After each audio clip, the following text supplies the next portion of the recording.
Good morning, my fellow lopsided friends. It is I, your grumpy guide to all things gaming, the OGGM, with another OGGM adventure. And it's Wednesday. Well, you know what that means. It's time to take a look at the crowdfunding news of the week. The following crowdfunding projects are coming to an end this week-ish.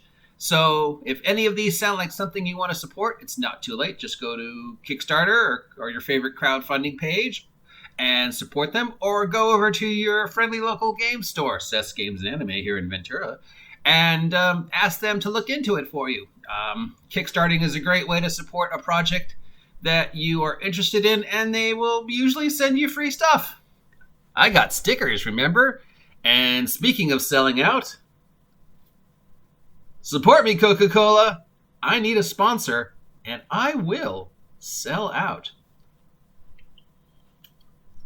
All right, so at the top of the crowdfunding Kickstarter news, as things stand, the One Ring Kickstarter coming from our friends at Free League Publishing is close to breaking the all-time Kickstarter record for a tabletop role-playing game.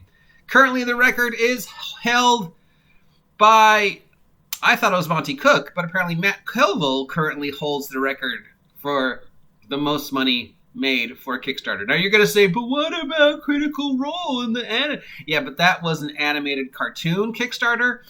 And yes, that is currently the largest Kickstarter that we know of. Though apparently there's something in China that's blowing everything away. But in the United States, yes, as far as we know, the Kickstarter for the Critical Role animated is the single largest Kickstarter ever, but that is not our tabletop role-playing game. Right now, the tabletop role-playing game Kickstarter record is held, strangely enough, by Matt Colville. I thought it was Monty Cook, because didn't he make like $2 million on a Kickstarter? But apparently, Colville is currently the leading champ. But this one is rapidly the One Ring Kickstarter from Free League Publishing for the One Ring role-playing game is rapidly approaching. It has already beat all the other previous ones, and it's looking to topple Mr. Colville from the King of the Mountain. Way to go, Free League. Yeah, are we looking at the 2021 Game of the Year? Maybe. That said, let's see what else is coming to an end this week.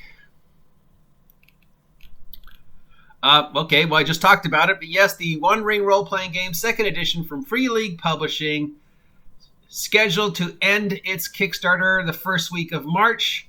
It is already at close to 2 million. And grading, there will be a regular edition and a limited edition 10th anniversary hardcover, starter set, and more. Tons of new art. Yes, this looks amazing. I can't wait to get it. I think I kickstarted it. I'm not sure, because it's in Free League Publishing money, which I guess is Sweden, Norway, whatever, and not American money. So I think I gave them money, or I gave them 42 pickled herrings. I'm not sure. We'll see. From Riot Minds, we have something called Trudvang, Seeds of Varnish. Trudvang, Seeds of Vanirs. So this is for the Trudvang Adventures for 5e, or the Trudvang Chronicles, which is its own role-playing game. This is a rule set for elves and other things for Trudvang. I don't know what Trudvang is. We're going to have to add it to the list of things we need to look into.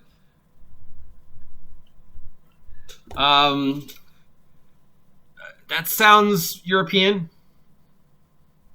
Maybe it's one of those North mythology role-playing games. That seems to be a big thing lately, is Norse mythology-inspired RPGs.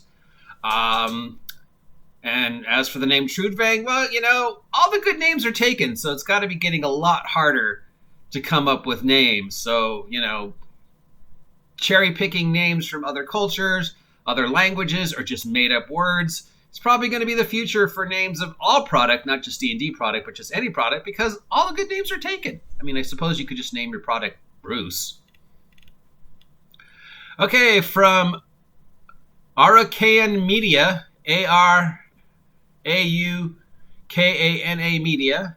We have a Kickstarter called Xanadu, a Nairobi role-playing game expansion. This is for the Nairobi role-playing game. That sounds African.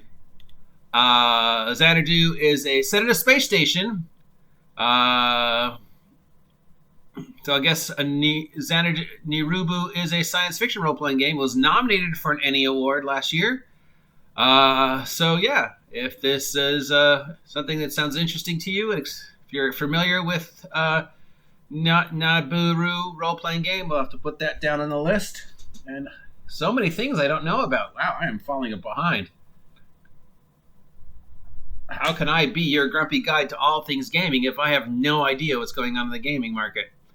Yeah, from Lou Andrews, we have Thrones and Bones, Nordgard 5th edition campaign setting. This is a D&D 5th edition campaign.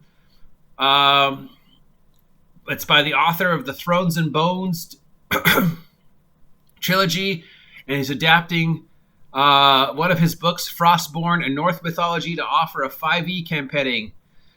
So Thrones and Bones is a fantasy series, and this is a guy who's turning his media into a 5e campaign setting.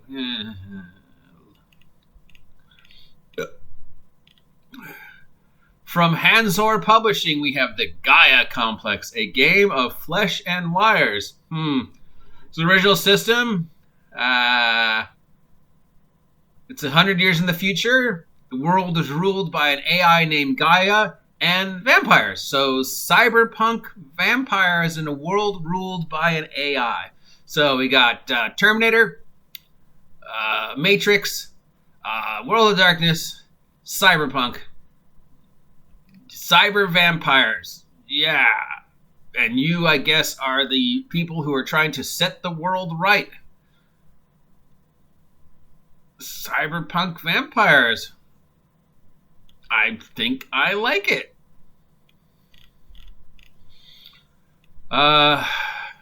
From Loot the Room, we have D36, a strange RPG zine. This is an RPG zine.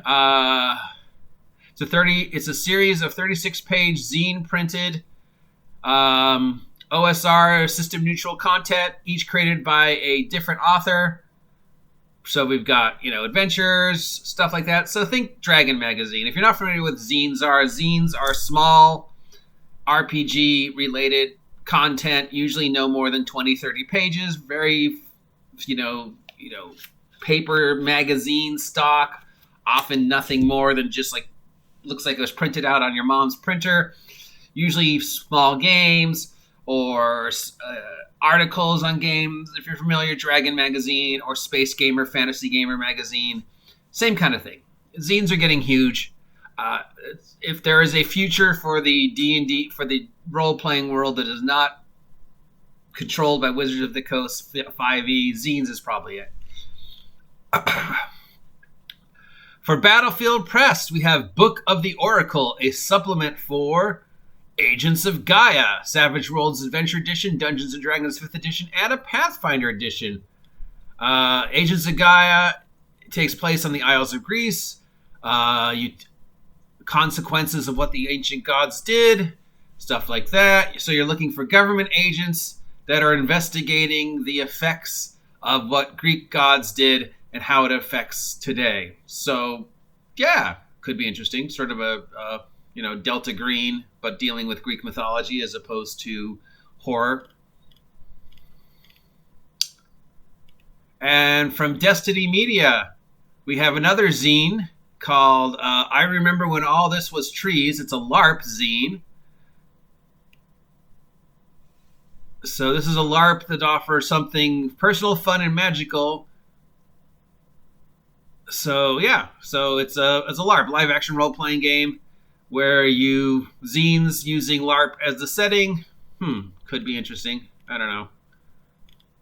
And from EN Publishing, we have one-page adventures for D&D 5th edition. This is a Dungeons & Dragons 5th edition product Kickstarter. It's got 25 one-page adventures. So, if you're looking for quick start adventures for your 5e campaign, here is one to, you look at it, you build your adventure around it, and then you just run with whatever they do with the setting. That sounds cool. Those kind of things always sound cool. Anything that helps the DM be inspired and create his product, and then he can just run with it, like a one-page adventure, like, oh, the villagers ask you to look into why all the cabbages keep disappearing from the trade caravan and nothing else is disappearing but cabbages. And then it gives you a couple things of what's going on, and then you just run with it. By the way, yeah, okay. That might be mine. From Elisa Furnace, we have Paranormal Inc. This is an RPG zine for the External Containment Bureau, Zine Quest RPG. So I guess this is a Stalking the Night Fantastic, paranormal investigator, government agents dealing with the paranormal, ghost hunter type, phantasmagoria type adventure zine. Again, 25 so pages, smaller, easier for, one-shots, small games, stuff like that. Check it out. All these can be found on your favorite Kickstarter crowdfunding page, or you can go to your friendly local game store and ask them to look into it. That is everything that is on the horizon. If any of those sound interesting to you, let me know. Meanwhile, we've got a ton of new games that I've never heard of to look into. We've got Open Quest System, Afterlife, Thrudvang, and Nirunu, all RPG games that I need to look up and find out what they're about to see if there's anything we want to talk about in the future. If there's anything you want to talk about in the future, comment down below. If you haven't had a chance to subscribe yet, please subscribe. Help me hit 500 subs by August 4th, and we'll do something crazy. And until then, support me, Coke. I need a sponsor, and I will sell out. Bad for me. Talk to you later.